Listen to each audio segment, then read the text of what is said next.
This is the card that I was going to make today. As with most of my Facebook lives, I try to focus on technique. As I said, most of my Facebook lives, I try to introduce a technique that you can transfer to any one of your projects. So even if you want to perhaps give these techniques a go, you don't necessarily have to make this particular type of card. It's something that you can hopefully transfer to all your projects and transfer to other products that you have as well. Even though I'm using these stamps today, hopefully you can find a way to use the same techniques on any of Lisa's stamps, or perhaps anything else that you have in your craft stash also at home. I originally made this card actually. I'd created the background, which is here, and it was actually going to cover the whole of the card, and then this stamp turned up and I thought, oh, I know, I haven't used this one yet. So then I cut the background down to actually fit into this bottle stamp here. This is the corked bottle, and I just really liked the way that it looked. As well, as you can see, that I've used a couple of the leaves and the flowers here off of the trellis. We have the trellis blooms and we have the bold foliage stamps. I'm going to adapt the flowers slightly today, just because I don't usually make the same thing twice, and I wanted to try a few more things, and hopefully, if I remember, I shall try and bring a few of the mermaid tails in as well. As I said perhaps on the little intro that we had on the Facebook, I shall introduce a technique which I call the faux watercolour technique. It's basically using stamps and your water-based inks, so obviously I'll be bringing in the distress inks again, to create and stamp the images to actually look like they've been watercoloured, as opposed to and aiming for a perfectly crisp image. So what I'll do, where's my watercolour paper? I'm working onto thick watercolour paper again, or any type of cardstock that you can throw a lot of medium at, because the stamping that it will do will actually get quite wet. So just something that won't buckle, I would say. If you have a super smooth cardstock that you like to stamp on and that you know can take sort of wet mediums, then by all means go ahead and use that. To start with, I'm going to create the background that is going to sit within the bottle there, and I'm using one of the stamps from the bold foliage range. I'm just going to bring this stamp plate in. I'm just using this one here. Now this is the reference picture on the front of the A stamp set. It doesn't actually reflect the size of the stamp, so let me just show you. I'll just put that against the white background there.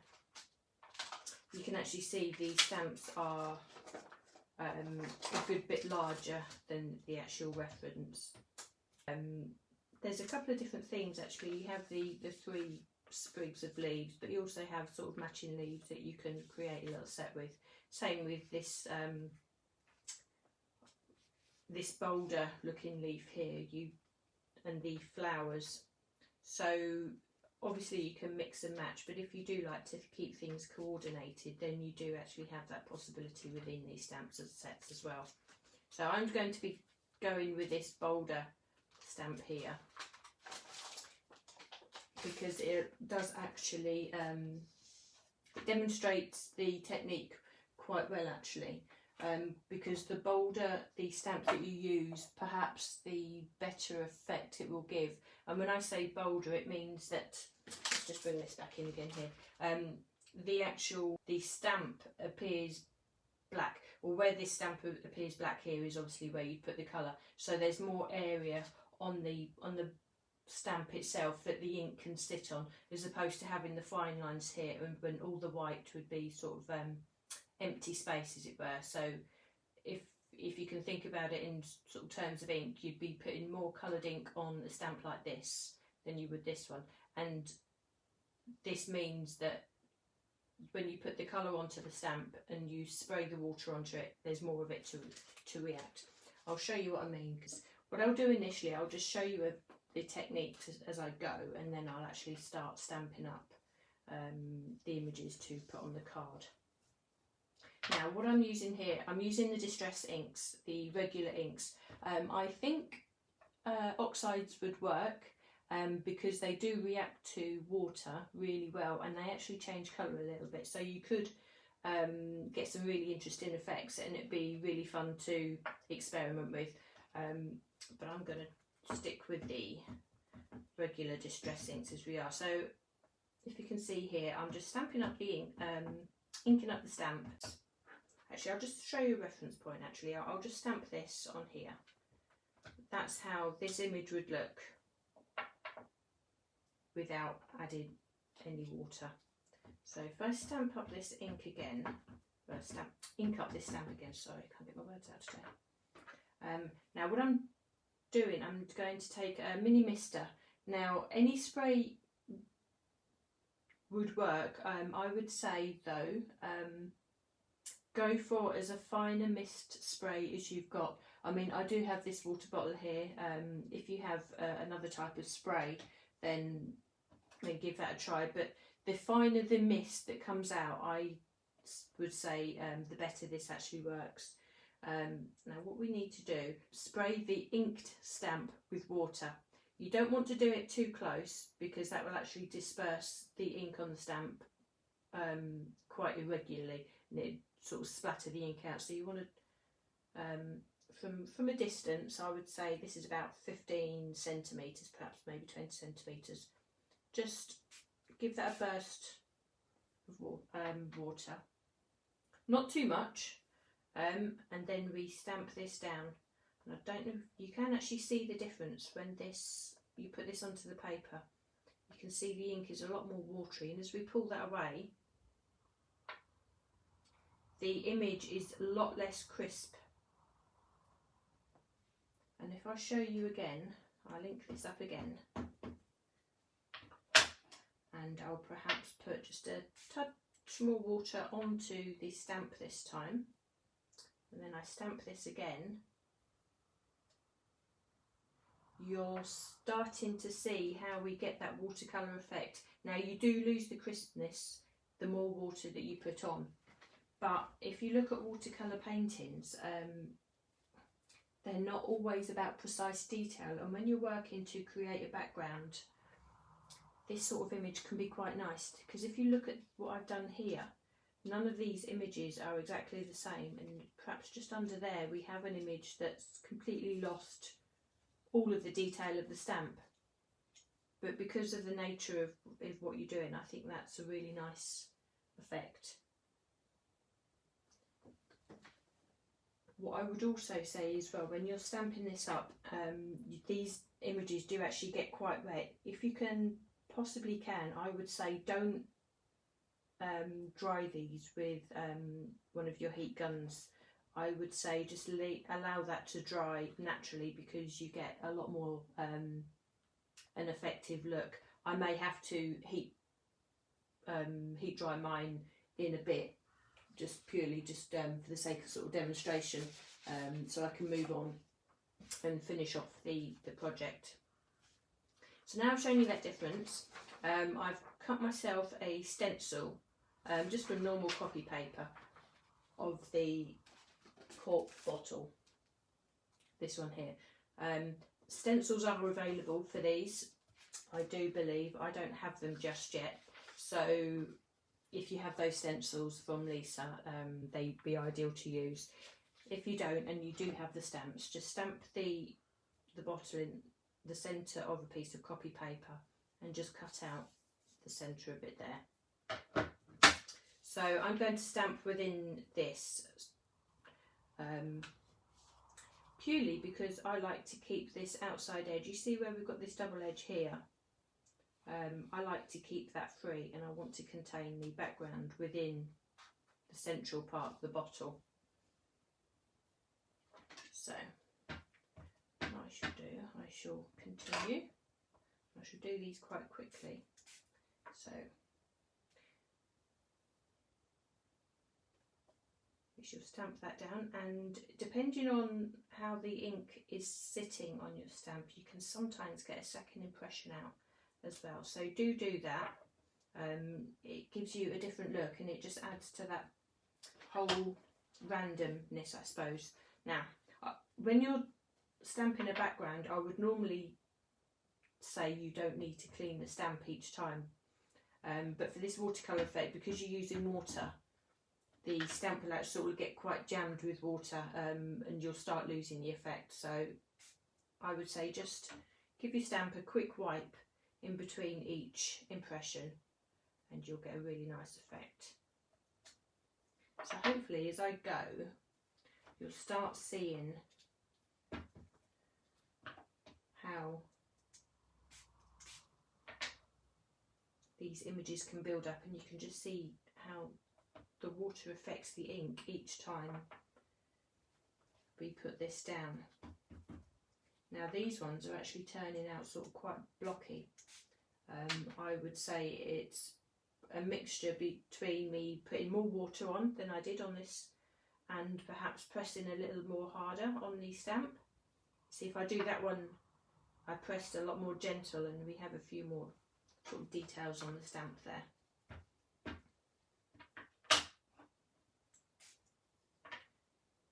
I really like this effect because it gives a really nice loose look, which works really well in the background.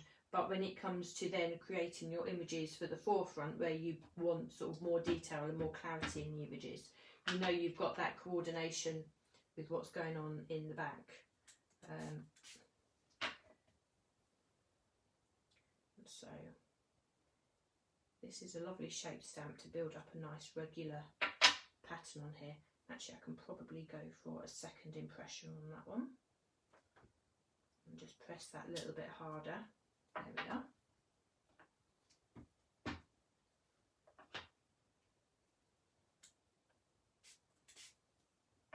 Now I know a lot of us who craft, we love the watercolour look, and we try, you know, we try ourselves to perhaps colour images and things with a paintbrush and inks, and we perhaps might not always be happy with the outcomes, particularly because I find it can take a lot of practice. But I think this is a really nice cheats way, I suppose, to actually create a really effective background. Okay, let me just put that in there. Now I'm just looking at the colours here. I think this one's perhaps slightly dry.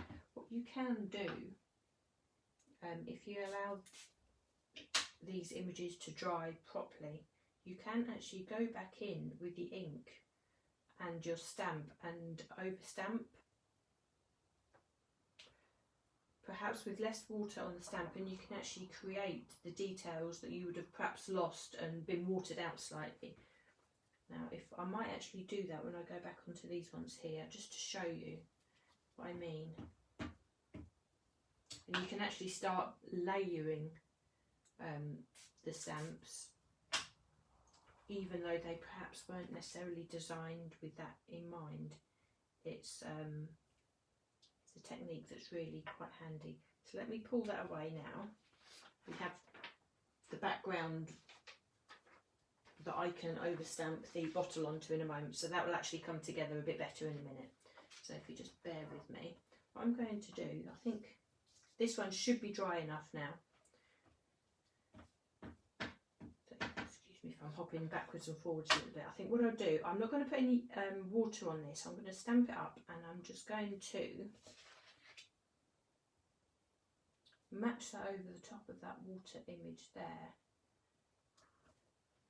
And you can see how that has layered, and it actually adds sort of like an element of shading. So that could be a really nice technique to work with. It only works obviously that well when you allow the bottom layer to have dried properly. But it's a nice thing to sort of bear in mind with these stamps. Now I'm going to bring in the large bottle. These this is it's part of the festive collection actually. It's a Christmas stamp set, but it doesn't have to be used for Christmas. And Lisa has sort of indicated that there will be other accessory stamp packs in the future that will coordinate with this, that won't be Christmas based. So this is the corked bottle, and it's like perhaps the taller of the two that Lisa's already bought out. So I'm going to ink this up, and I'm going to use a grey ink for this one. I'll just go around outside there.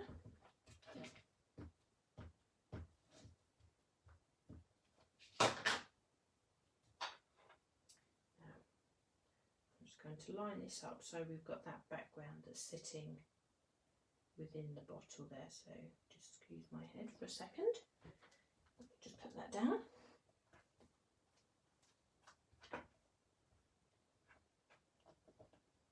We take that away.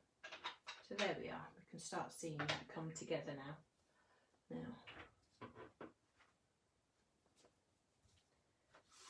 I shall just take my scissors and we can cut this out. The beauty of these stamps as well is that it's a nice clean image, nice easy image to cut out, so it doesn't take too long at all.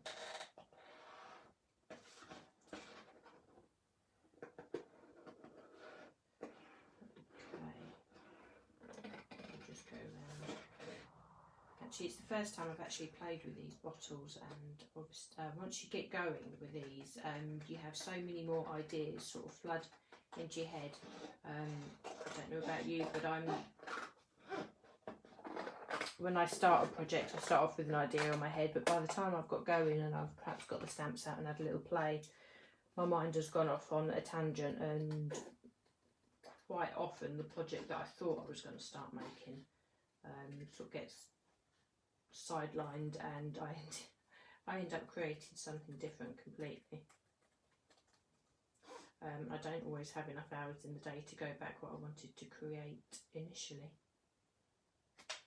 Okay, so if you just bear with me, we'll just cut this out. We're going to be using some of Lisa's design papers. I think it's from the BALI collection, just to add the bottle top on here, just to add a little bit more interest to this bottle. So we'll just cut that out like so. Because you noticed I've left this bit quite free up here. So what I'm going to do, I'm going to bring in some of the BALI papers here, and I shall bring in the cork stamp again. And all I'm going to do, actually I don't know if you can see this, I'll just bring in some white paper just so you can see what I'm doing at the top of the stamp here. There we are. What I'm going to do is just stamp up the top of the bottle there, like that. And I'm going to stamp this on the paper here.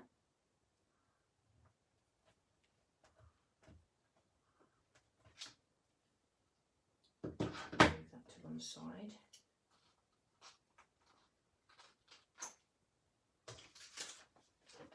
So this is a great way to use up the smaller pieces of your design papers as well, which if you're anything like me, that you can't bear to throw away, because there's always a smallish area that is ideal to either stamp or mount a sentiment onto, or even little things like this. It just adds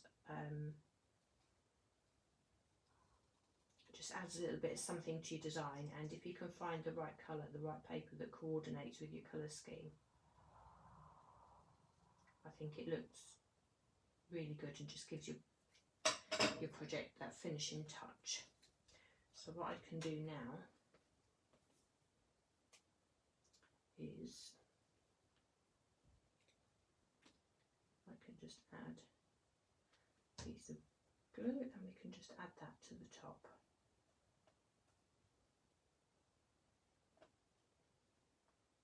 There we are.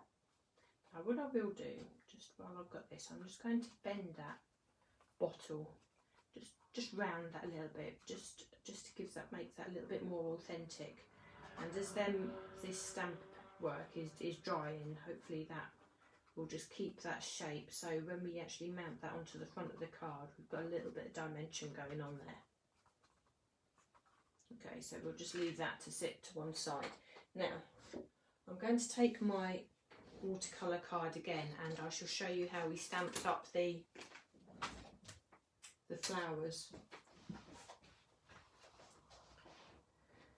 Now we can see here that I've taken some of the irregular flowers, and the central part here I've re-stamped and added the colour. Now I'm going to work in a similar sort of way here. I've already actually done these and cut them out, because you don't need to see me do that. And I've changed the colour slightly with these. But what I will do, I will stamp them for you just to show you how this works. I know I said that sort of more solid stamps work really well, but these ones are actually sort of more detailed with line work, and you can still see the effect here of how these actually look watercoloured, and perhaps even drawn with a watercolour brush. That's the effect that we're going for. So I'm inking up this larger stamp. I'm using Hickory Smoke. I went with the grey and the yellow look to give me the effect of a daisy, I suppose. So we've inked that up, and we'll just go in without, move those out of the way. We'll go in with our water again, and you can actually see the distress ink react with the water on the stamp as you go, so that gives you the good indication that you've actually perhaps used enough water. So we'll just allow that to settle into the page. There we are. You can see already that that is very different to how it would have stamped had I not added the water. Got a little bubble there, so we'll just pop that. Okay, so that would be our base layer. Now I'm going to build up this flower to look like this, just to give us a bit more interest. So I'm going to take this smaller flower, and I shall use the same grey ink. We'll ink this up.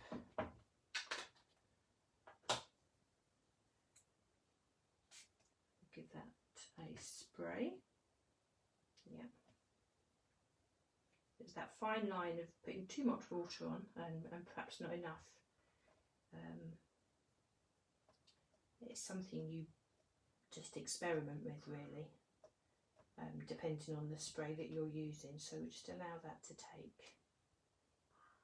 And you can see again that we've got that sort of dispersed effect. Now because Lisa has used a really, I think they're photopolymer, these stamps, they are really robust, so it allows you to do these techniques.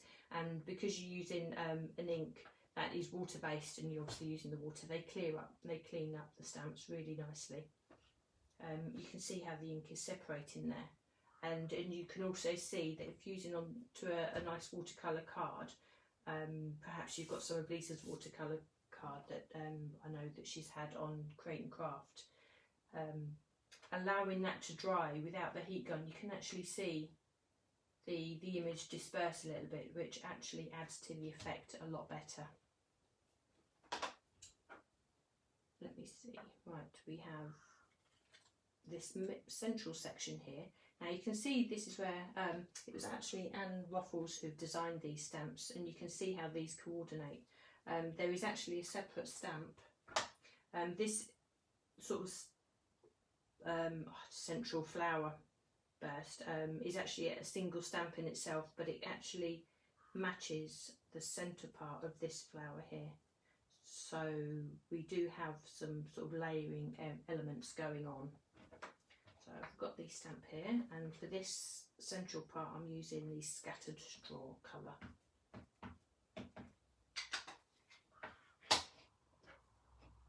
I'm actually looking at these, this stamp as well. It'd be worth experimenting, perhaps using them as fireworks. Just the shape of that, I think that would be really good. So I'll put plenty of water on this one actually, so this is going to give us a really diffused watercolour look there. And I think this colour in particular works really, really well because it sort of separates and you can get lots of shading within the image. Now, I've allowed those to dry already, and so I've already cut these out. Now, just the last element that I need to do and stamp for you is the leaves. Now, I've chosen these 3 leaves,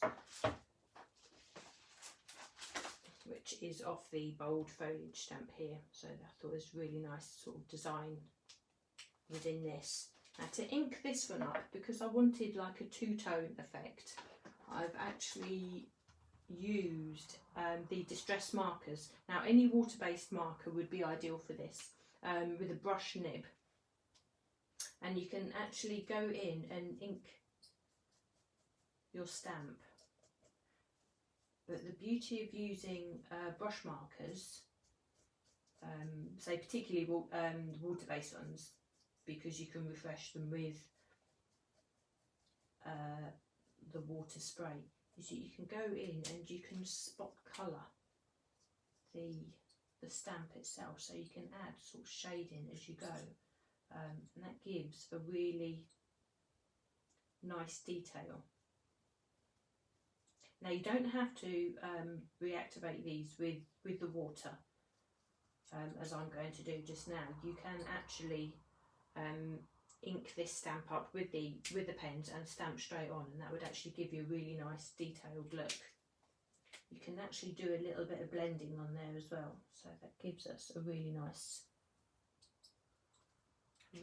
look. Now, I will just spray a little bit of water on here, because that's the theme of what we're doing today.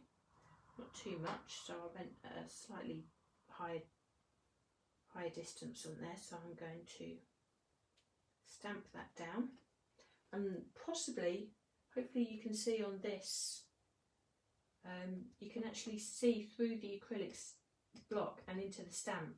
You can see how the colours actually merge onto the paper. That might be something that you'll pick up a little bit better on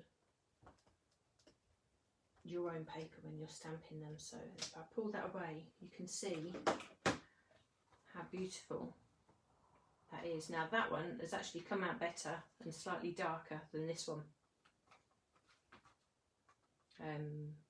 So if I had the choice, I would probably use this over this one, but I'm not cutting that out for you now. What you can do, it would be worth doing, is taking a really slim paintbrush, just putting some water on your blendable mat there, and just a little bit of colour. I'm picking up mostly water and a little bit of colour here. You can just colour in. You can just colour in that branch like that.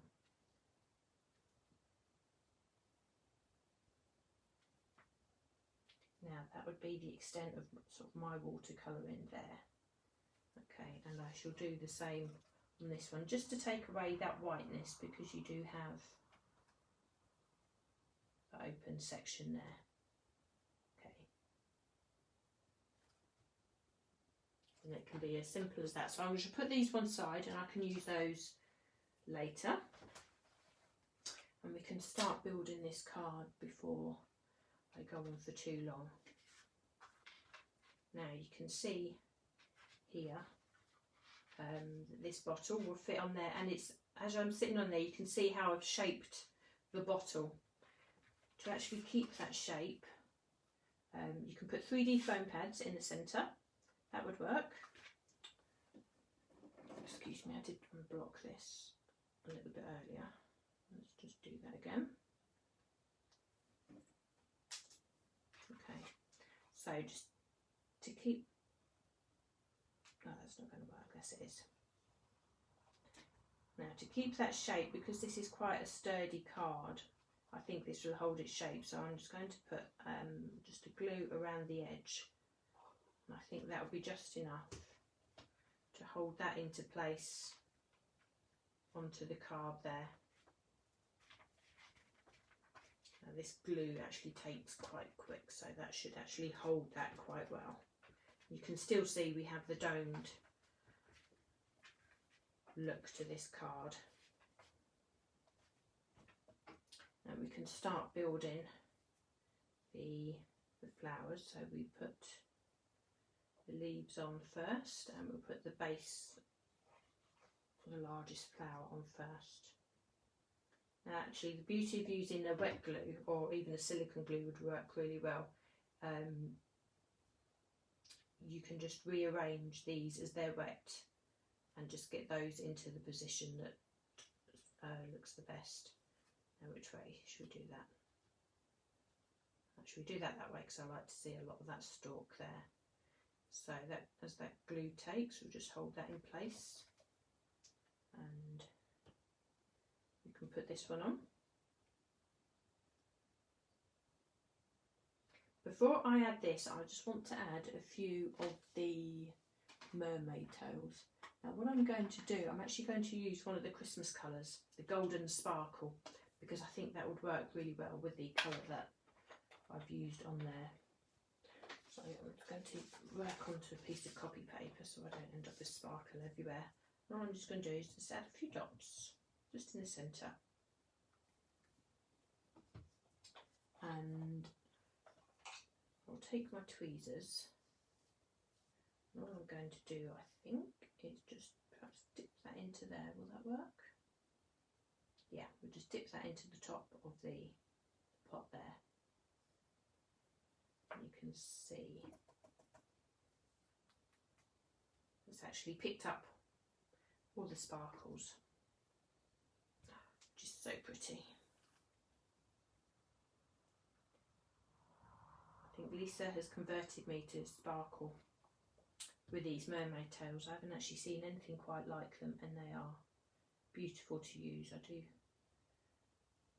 find I reach for them more than any other sparkles I've had in the past. So all I need to do is just press that down just gently, and that will just take to there.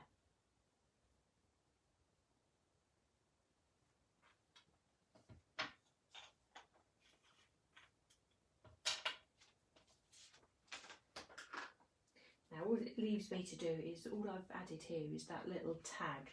Again, this is off the Corked Bottle stamp set. Alternatively, you can use any one of Lisa's die cut tags. We have the nested flags, and we have the nested banners also, which would be perfect to use. Which I think I might have to go with this paper, because that's slightly less bold, and I shall take the ink, and we can stamp that on there. And all that does is just gives us enough of an impression to be able to cut that out. Yes, the Lisa style, Lisa's products are so versatile, regardless of the style that you have. That I would just urge you sort of just get them and give them a go. Let's just cut that out.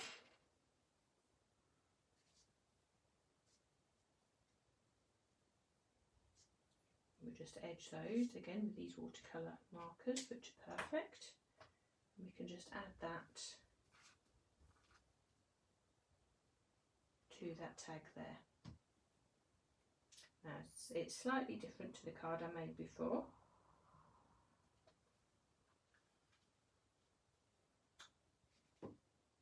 And perhaps in hindsight, using a bolder colour for the leaves there, they would have, perhaps this one I actually done live for you today, that would have actually stood out a lot more. But I can use this on another project. And actually, just showing you this, you can see how much of this has bled out now.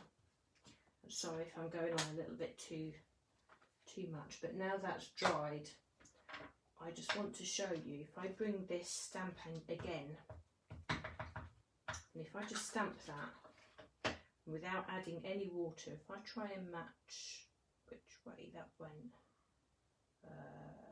let me see. Which way did that go?